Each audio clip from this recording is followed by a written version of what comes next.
My remit today is to present a summary of an IFSPT survey that we conducted amongst all of you for your decision making on return to play. And I'm hoping it'll set the scene for the size of the challenge that we have in trying to determine best practice for getting our athletes back. Just to give you some background, we know that the biggest risk of injury is previous injury. There's also some evidence out there showing that there's really quite a high degree of variability in opinion amongst medical practitioners. But actually there's very little out there on physiotherapy decision-making. But I think anecdotally we'll all agree that we disagree on return to play decision-making. We based our questionnaire on the Crichton 2010 model of return to play decision-making, where the decisions are split into three groups between the evaluation of the health risk, the evaluation of the participation risk, and then some decision modifiers. So really, the first category is more about the athlete, the level of their injury, the signs and symptoms and lab tests. The second stage is about the degree of difficulty or the level of sport they're going back to, maybe the type of sport, the position they play. And then the third category is more about those other things that they don't teach you about when you're learning to be a physiotherapist. But it's the pressures from coaches and media, maybe financial pressures or medical legal pressures. So those were the three things that we asked the questions about.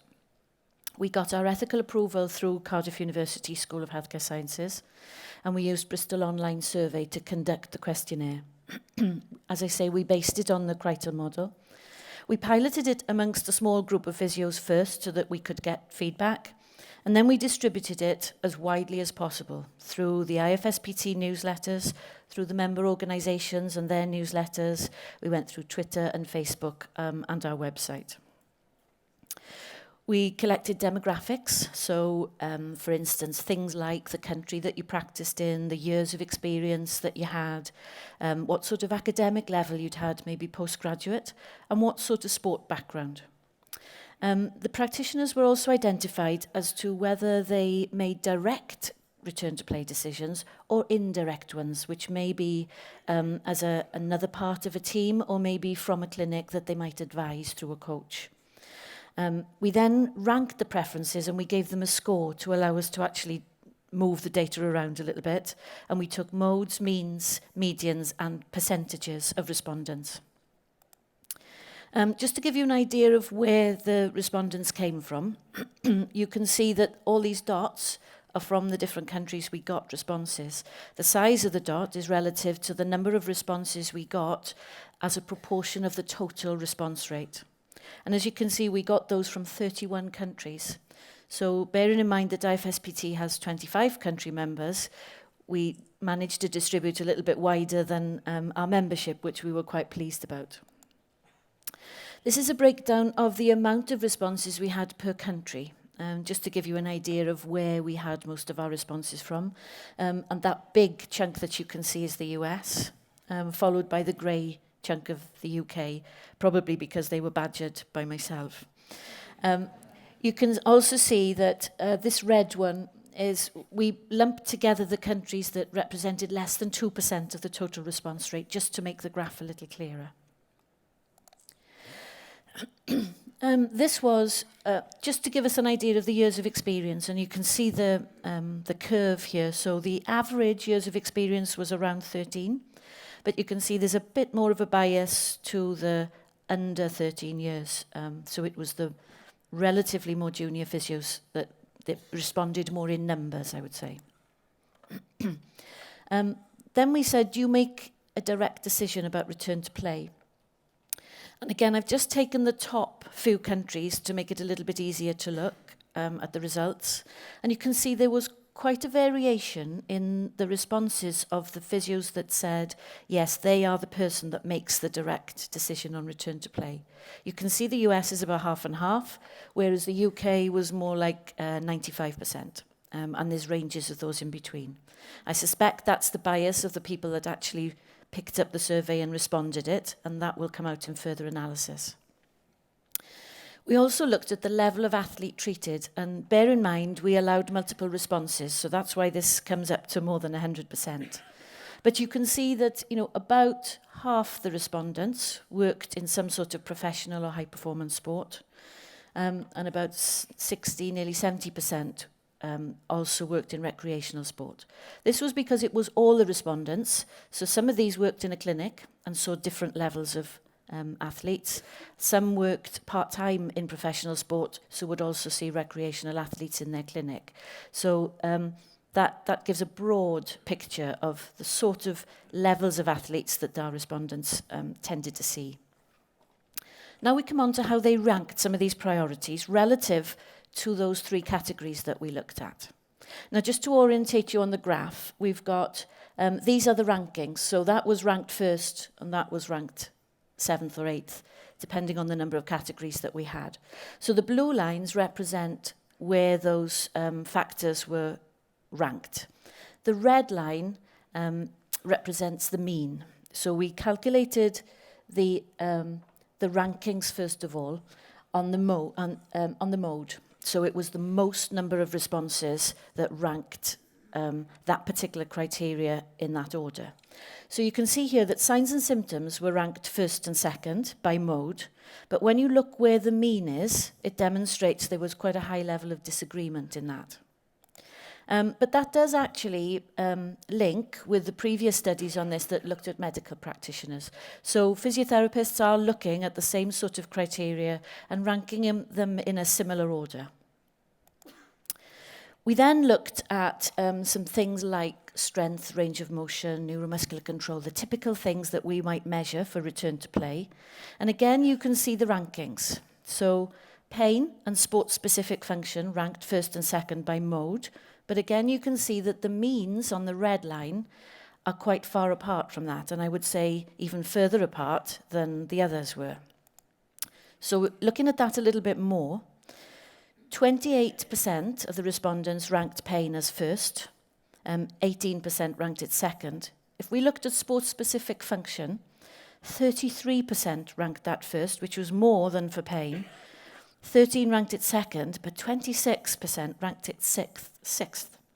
So that was very confusing for us, and that is something where we're going to look at further when we go further into the analysis to see if that's a bias per sport or per country, just to maybe dig a little bit further.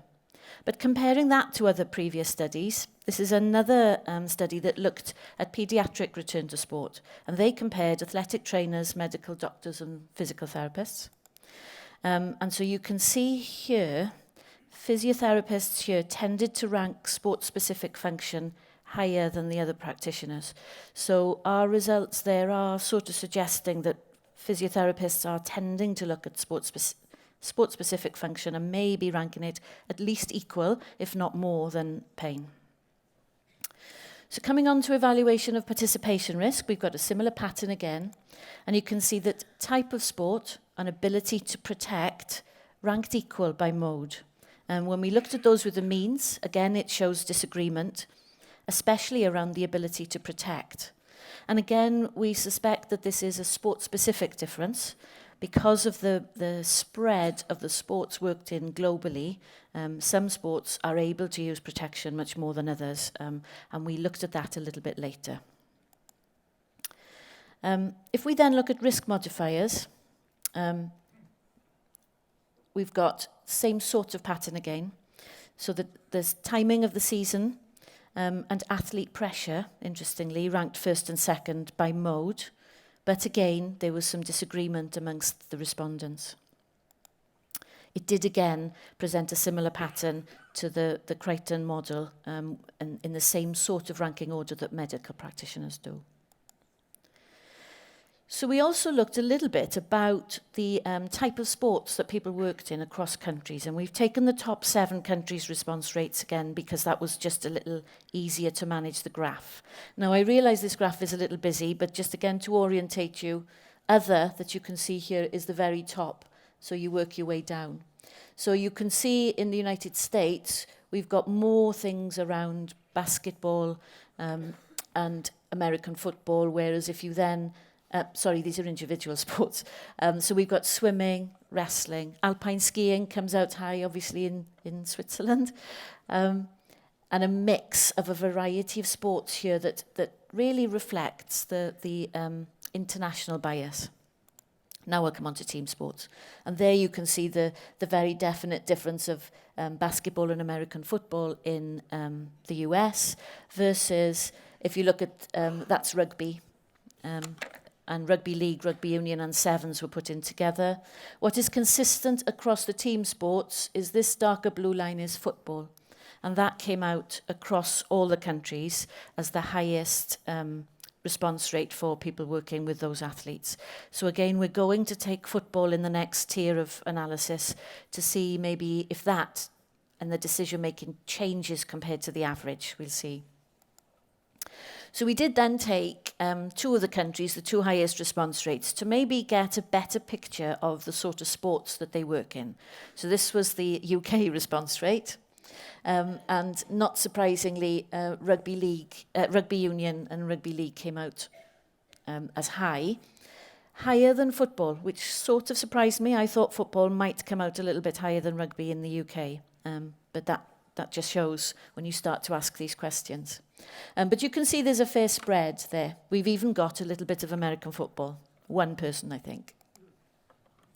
Then we looked at the US, and you can see there's a very different pattern of the type of sports they work in, which is what gives me the idea that I think we probably need to look at this bias across sports, because probably there is a difference in the decision-making in some sports compared to others, just because of the laws of the sport and what you're allowed and not allowed to do, as well as the risks of participation in that sport.